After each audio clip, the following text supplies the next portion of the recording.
When a bee drinks nectar, she doesn't swallow it like humans do. She stores it exactly as it is, in a special stomach called the honey sac. It's completely separate from her real stomach, the one used for food.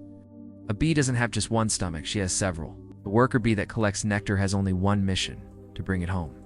Her honey sac is her shopping basket, her offering to the kingdom. Then she returns to the hive, carrying sunlight turned to sweetness. There she does something astonishing. She regurgitates the nectar completely from her honey sac to her mouth. Because once she returns, that nectar no longer belongs to her. She passes it to another bee. The second bee adds enzymes secreted from glands in her head, enzymes like invertase and glucose oxidase. They break down sugars and release antibacterial stuff to fight germs. That is why honey never spoils. The enzymes start the transformation, but they run out before the job is done. So the second bee passes the nectar to a third, and the process repeats. Each bee adds a new layer of chemistry, a drop of life's code. With every exchange, the nectar thickens, sweetens, deepens, saturated with healing and light. All of this without words, without commands, just a biological harmony more precise than any human factory. Even the most advanced machines can't copy what's happening inside a hive. Once the nectar becomes a honey-like liquid, one problem remains: too much water. So begins the second miracle.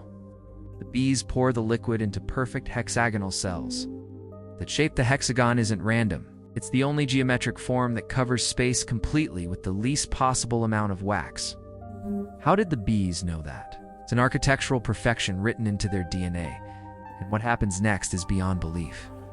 Thousands of bees take flight inside the hive, beating their wings in flawless synchronization. Their collective motion creates warm, steady air currents that gently evaporate the excess moisture from the honey.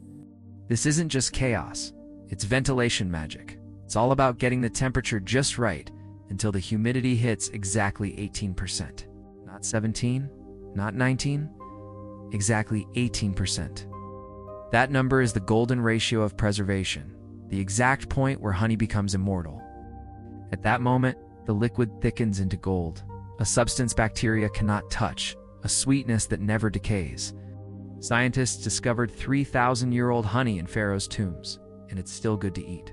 The bee doesn't think, doesn't plan, doesn't pause.